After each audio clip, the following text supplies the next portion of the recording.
Hello, I'm Michael Price's avatar. He's currently helping clients manage their GSA and VA contracts, and he reads every comment you leave. Hello, today is June 13th, and I'm Nancy, your co-host. Welcome.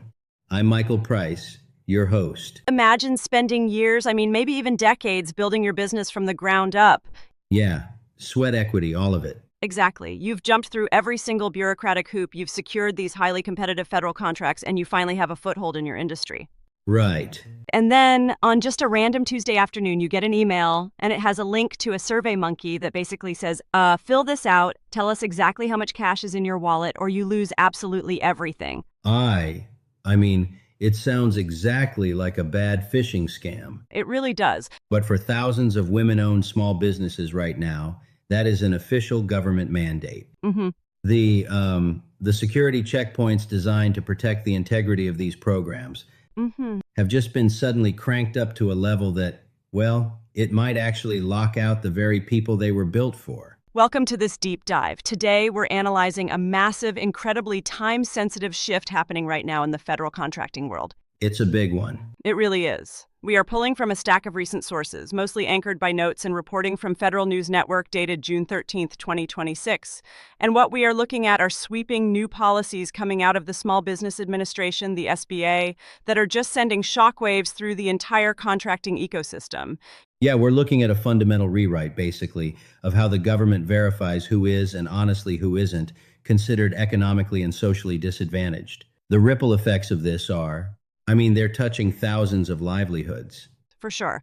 So our mission today is to cut through all that bureaucratic jargon. For you small business owners listening, we're going to explain these new, highly rigorous financial audit requirements simply. Right. No textbook definitions here. Exactly. We'll walk through the exact financial checklist the SBA is demanding, explain how they evaluate your assets, and outline the precise, pretty unforgiving steps you have to take to defend your firm if the SBA threatens your certification.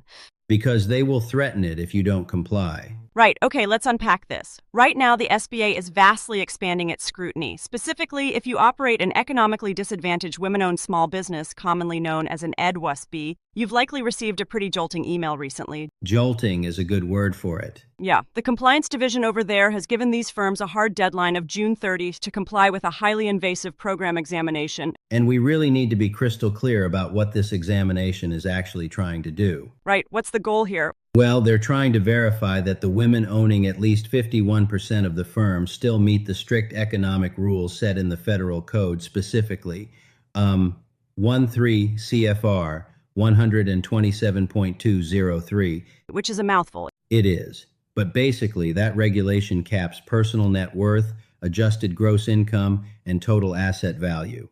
But, and this is the kicker, checking those numbers isn't just a matter of glancing at a tax return anymore. Which brings us right to that deadline, June 30th. A lot of business owners, they get these mass government emails and think, oh, I'm busy. Maybe this is a mistake. I'll just deal with it later.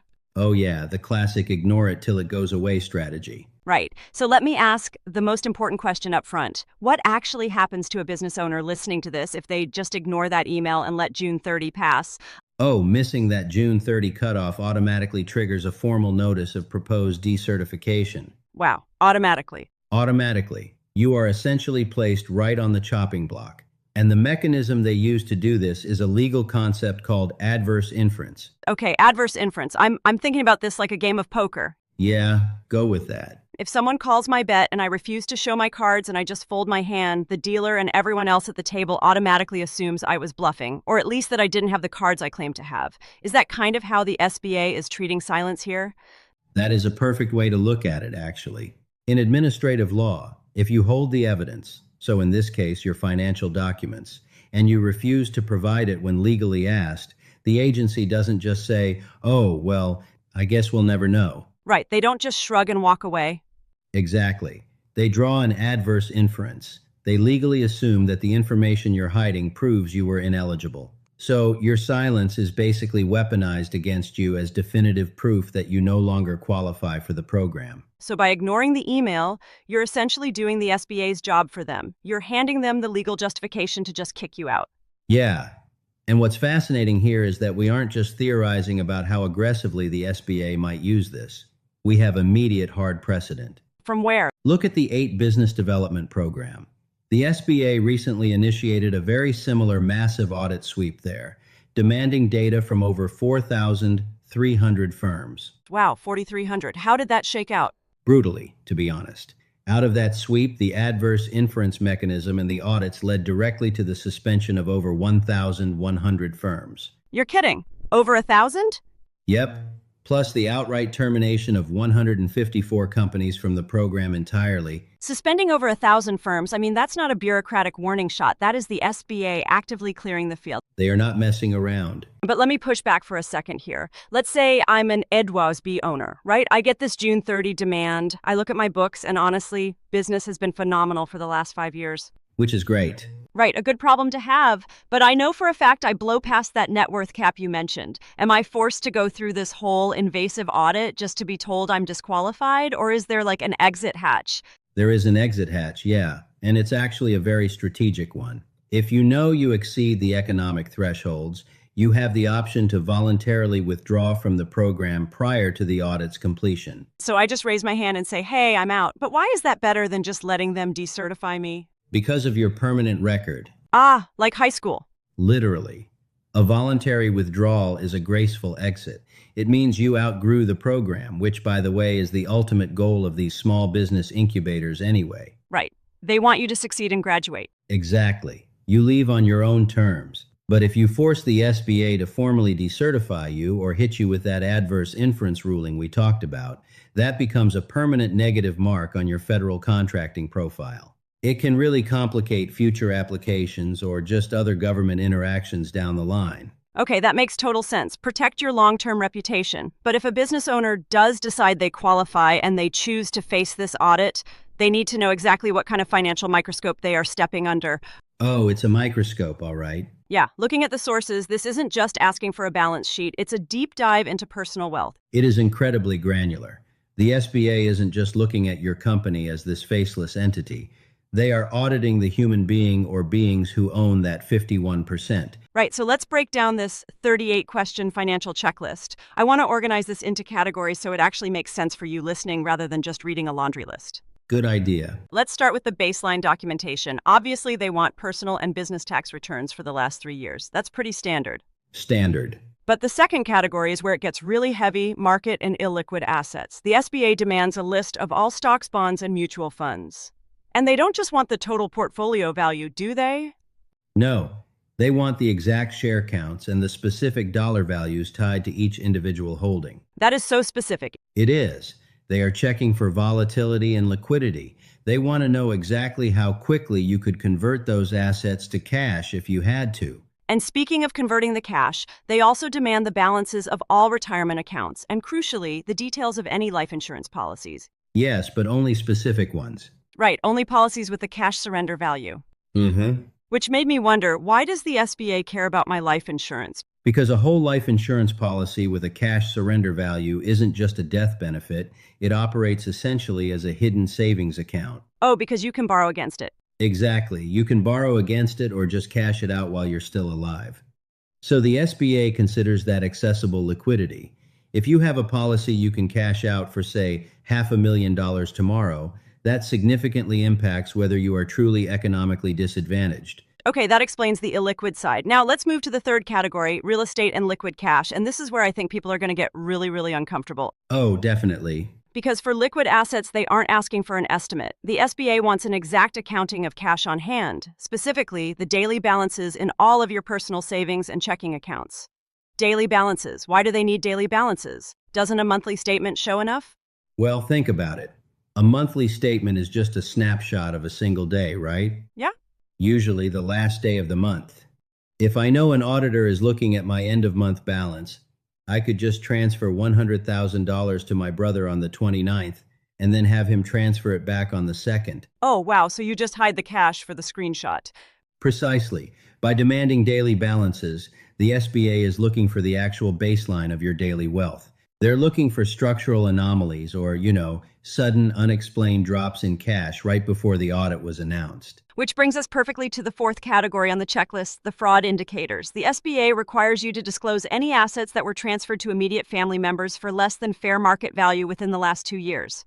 Exactly. The SBA knows all the tricks. Right. They've seen it all. If your net worth cap is $850,000 and you're currently sitting at $1.2 million, the oldest trick in the book is to suddenly gift your daughter a $400,000 vacation home right before you apply or get audited. Just to get under the wire. Yeah.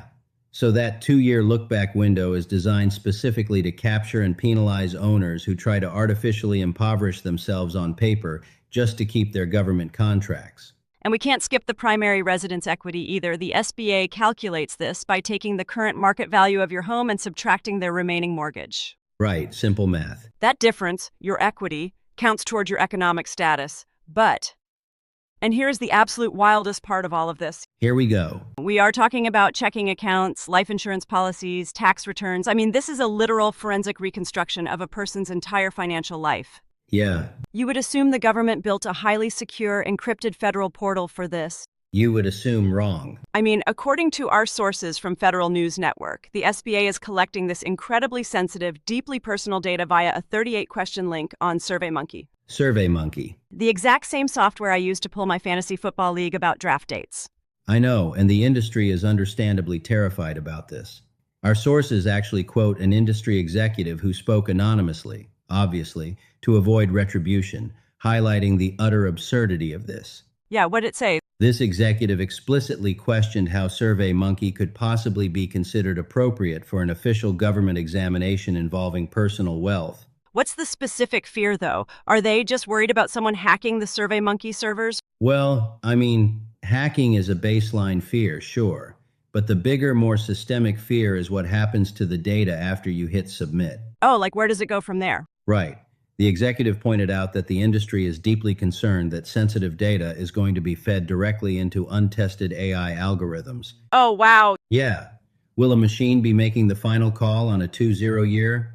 Old businesses' eligibility based on a web form? How is a third-party survey tool integrating with the original application data? If I'm an 8FC owner, I'm screaming these questions at the SBA. What is the agency saying to defend this process? Absolute radio silence. Really? Nothing? Nothing. The sources note a complete lack of transparency. The SBA refused to return requests for comment regarding data security or their choice of platform. They are simply enforcing that June 30 deadline and just ignoring the operational critiques. So you basically have business owners forced to hurl their entire financial existence into an online survey void, hoping an algorithm doesn't misinterpret a legitimate bank transfer as fraud. That's the reality, yeah. Because of that chaos, algorithmic rejections or just plain bureaucratic mistakes are almost guaranteed. So let's pivot to defense. If a machine or an auditor gets it wrong and sends a decertification notice, how does a firm actually fight back? The defense process exists, but it is incredibly rigid. There is zero room for error. Okay, here are the exact steps. If the SBA determines you no longer meet the requirements, they will send a written notice stating the specific reasons for the proposed decertification. And pay attention to the dates on that notice. Right, because the second that notice is issued, a very fast clock starts. You have a strict 20 calendar day window to respond. Not business days, calendar days. Yeah, which is brutal. If they issue this on December 15th, you are spending your holidays writing a legal rebuttal. And the structure of that rebuttal is the single most critical factor here. Your response must be in writing, and it must directly address each individual reason listed in the SBA's notice. Okay, let's play that out so it's clear. Say the SBA sends me a notice with 5 reasons they're decertifying me. I look at it and I realize, okay, one of their reasons is totally valid, but the other 4 are just based on a complete misunderstanding of my tax returns. Can I just write a brilliant 50-page legal essay dismantling those 4 points and just ignore the 5th? If you do that, you lose. It's really that simple. Wait, really? Just for missing one?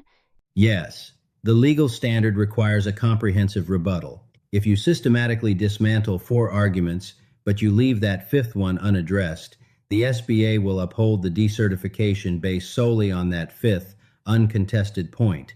You must provide evidence counteracting every single claim they make within those 20 days. Here's where it gets really interesting. We've spent this entire time deep in the weeds of financial audits, right? Net worth, daily checking balances, SurveyMonkey. Yep. But why is the SBA suddenly acting like an aggressive IRS enforcement wing? To understand that, we have to look up from the spreadsheets and look at the broader legal and political landscape. Because these economic audits aren't just a random bureaucratic exercise. They are running parallel to massive fundamental proposed changes to the criteria for social disadvantage. The whole system is changing. The entire foundation of how the government defines a disadvantaged business is actively shifting. And the earthquake that caused that shift was a federal court case known as the 2023 Ultima decision. Exactly. So, in the case of Ultima Services Corp., that Department of Agriculture, a federal judge made a sweeping ruling. For decades, the SBA operated on what they called a rebuttable presumption, meaning if you belong to certain racial or ethnic minority groups, the government just automatically presumed you were socially disadvantaged. Right, it was just baked into the system. Yeah, but the judge in the Ultima case ruled that this automatic presumption actually violated the Fifth Amendment's equal protection guarantee. So the court essentially said you can't just assume disadvantage based on demographics anymore. Correct. How does the SBA propose to fix that then? By replacing presumption with hard evidence. Following the Ultima decision, the SBA proposed a rule stating that individually owned 8 applicants must now provide verifiable, fact-based evidence that they have personally experienced prejudice or cultural bias. Well, what does verifiable evidence of prejudice actually look like on paper? Like, how do I prove that to an auditor? Well, the proposed rule gives specific parameters. You have to prove you experienced this prejudice in education, employment, or entrepreneurship. And the examples they give are very specific to current events. Like what? For instance, an applicant could provide evidence that they were negatively impacted by unlawful diversity, equity and inclusion, or DEI programs, unlawful affirmative action policies, or race-based quotas. Let me get this straight. So if a business owner bid on a private contract and the rejection email explicitly stated they lost because a quota required the hiring of a different demographic group, that email becomes the verifiable evidence of social disadvantage. Precisely. They're looking for literal paper trails of systemic exclusion. Now, earlier in the sources, there was a distinction made about who this applies to. Does this new evidence-based rule apply to every single disadvantaged business? What about entity-owned participants like businesses owned by Indian tribes or Alaska Native corporations? That is a massive distinction, and no, the new rules do not apply to them. Okay, so they're separate. Completely. Entity-owned participants like tribal or ANC-earned businesses are completely exempt from this change. Their eligibility is based on separate statutory authorities and sovereign structures. So this intensely personal evidence-gathering burden falls exclusively on individually owned firms. Okay, so if we zoom out, we have the SBA squeezing the economic definitions with SurveyMonkey audits on one side, while completely rewriting the social definitions based on federal lawsuits on the other. It's a lot all at once. How is Washington responding to this? And I want to pause here and say to you listening, we are not taking a political side on this. No, not at all. We are just neutrally reporting what's in the source material so you understand the immense pressure these programs are under. So how are politicians reacting? With absolute intense polarization. And looking at the spectrum of political action in our sources, you can really see how impossible the SBA's position is right now. Start with the pushback on the new rules. Sure. On one side, you have fierce opposition to the new rules from lawmakers like Senator Ed Markey, a Democrat from Massachusetts. What is his argument against requiring evidence? Senator Markey argues that the SBA's proposed rule grossly diminishes the factual history of systemic racial and ethnic discrimination in the United States. He stated that redefining discrimination to include things like being excluded by a modern DEI program completely distorts reality. So he sees it as a betrayal of the original goal. Exactly. His stance is that it undermines the entire half-century mission of the program, which was historically built to help minorities who faced long-standing prejudice. So you have a powerful wing of the Senate furious that the SBA is abandoning the historical intent of the programs. But then, looking at the other side of the aisle, you have lawmakers who think the SBA hasn't gone nearly far enough. Oh yeah, they don't want to tweak the rules, they want to tear the building down. Senator Mike Lee of Utah and Representative Glenn Grossman of Wisconsin, both Republicans, have introduced sweeping legislation called the Ending Discrimination in Government Contracting Act. And if that bill were to pass, what happens to the landscape? It would completely erase it.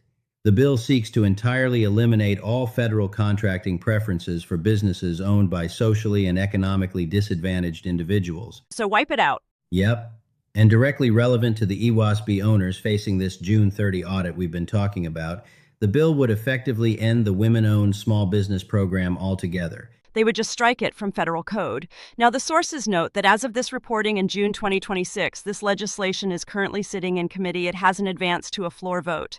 Right, it's just proposed right now. But it perfectly illustrates the political vice grip the SBA is caught in. One side is demanding they protect the historical presumption of disadvantage, and the other side is actively legislating to erase the entire concept of disadvantaged contracting from existence. And when a federal agency is caught in the middle of a political war like that, their default survival mechanism is absolute, unquestionable compliance. Paperwork. They build a fortress of paperwork, hence the 3-8 question survey monkey audits demanding the daily balances of your checking accounts and the cash surrender value of your life insurance. The SBA is basically trying to bulletproof itself against lawsuits and legislative attacks by demanding an overwhelming amount of proof from the business owners. Which brings us full circle to the reality facing these owners today. Let's summarize the core of what we've covered. If you are an EdWOSB, that June 30th deadline is not suggestion. Not at all. If you ignore it, the SBA will use adverse inference to assume you are hiding wealth, and they will move to decertify you. And to avoid that, you have to submit to a deeply invasive audit, currently hosted on a third-party survey tool somehow that analyzes everything from your 3-year tax history to the equity in your primary residence. They're looking for liquidity, and they're looking for hidden assets. Exactly. And finally, if the algorithm or the auditor flags you for decertification, you have exactly 20 calendar days to mount a defense, and that defense must be a written, methodical rebuttal of every single reason they listed. Leave one point out, and you lose your certification. It's a tightrope. So what does this all mean? You know, if we connect this to the bigger picture, it really forces us to look at the fundamental architecture of government assistance. How so? Well, these contracting programs were originally created to provide a leg up to entrepreneurs who lacked access to traditional capital or who faced historical barriers to entry. To make things fair. Right. But when the government resorts to demanding highly sensitive daily banking data through consumer survey tools, all under the immediate threat of destroying a business's livelihood, this raises a really important question. Which is, at what point does the bureaucracy meant to prevent fraud actually become a larger, more exhausting barrier to entry than the original disadvantages these programs were created to solve in the first place? it's a profound contradiction. You build a system to help the vulnerable climb the ladder, but if you make the security checks so impossibly complex and invasive, you end up breaking the ladder entirely. Well said. Thank you so much for joining us for this deep dive. Keep questioning the systems around you and keep learning. We'll catch you next A time. special thank you to MarketUS.com for furnishing us this information.